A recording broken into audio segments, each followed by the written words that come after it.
riparian area is and how you would want to manage for that. And the first thing I want to do is just talk about some of the general attributes that make a healthy riparian area. Well, the first one that we want to look at is vegetation and lots of it. We want to have vegetation or plants from the ground level all the way up to the sky. So we want grasses, we want sedges, we want rushes down on the ground level to help hold that soil in place. We want brush in between to provide that mid-story layer, and we want trees above. You don't want it to look like a park where all you've got is an open tree canopy and short mowed grass. That's not a healthy riparian area for wildlife or for the management of the stream itself. Now, this vegetation is going to be very important because it provides a variety of benefits. First off, when we get a lot of rains, we get runoff or we get floods, the roots of that vegetation are going to help hold that soil in place. Beyond that, this vegetation, when it dies back, is also going to add organic matter to the soil and help increase that soil fertility to promote additional plant growth in the future. Of course, like you see uplands, they can help catch and filter toxins. It's one last-ditch effort to help keep our water clean before it does enter this stream, especially in regards to your water quality management plans. Now, beyond that, we want to look at the general pattern, kind of the general shape of the stream.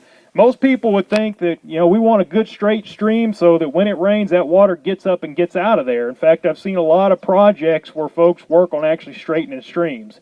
Actually, from a healthy riparian standpoint and a healthy wildlife standpoint, you want that stream to meander. You want it to twist and turn.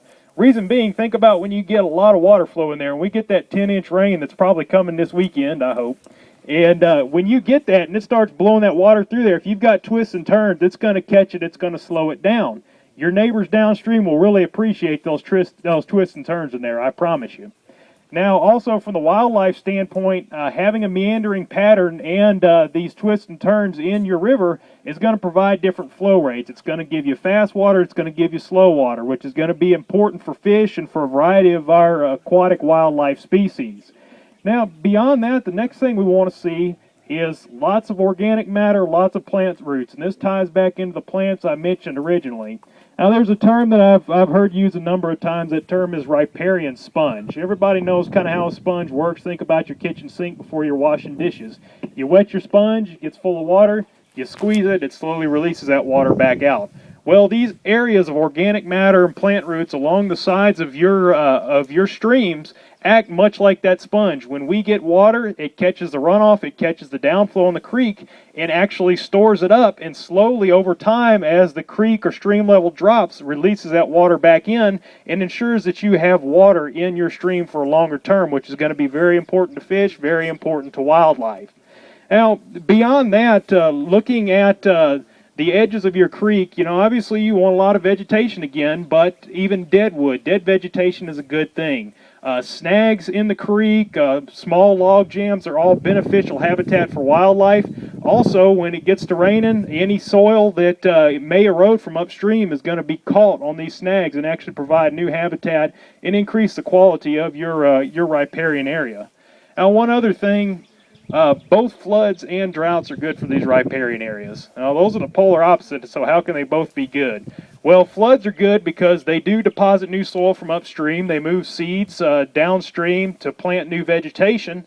And at the same time, of course, they're going to put water in your creeks.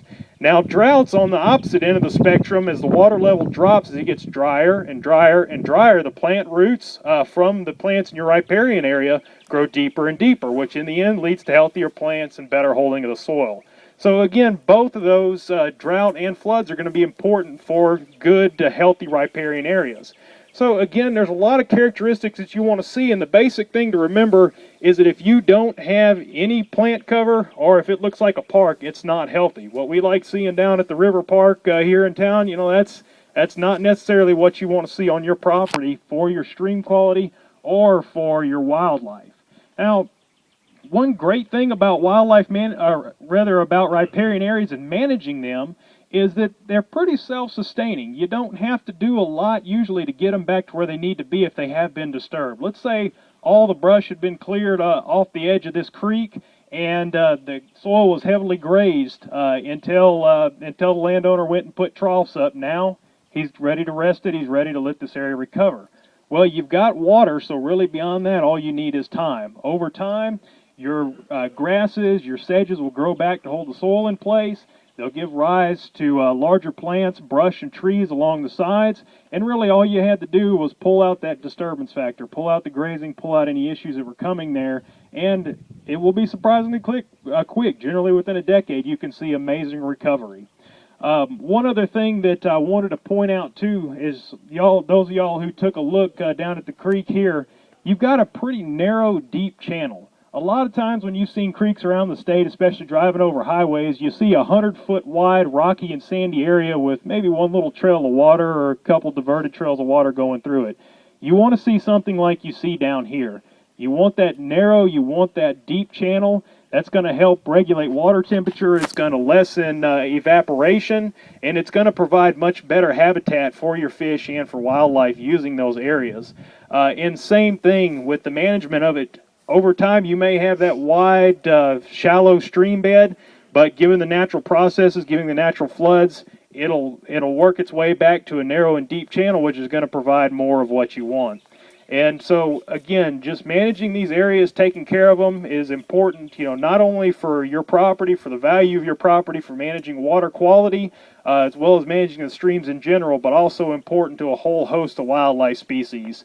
And one last point I'll make here before I wrap everything up is, just like any wildlife management, any property management, we're not in it alone. Working with your neighbors, working cooperatively is very important. You may own a 1-mile stretch along this creek, but what happens upstream with your neighbors is going to be very important to what happens on your property and what happens down below you. So talking to your neighbors, getting to know them, and trying to work cooperatively is a benefit in this regard and really in any management regard.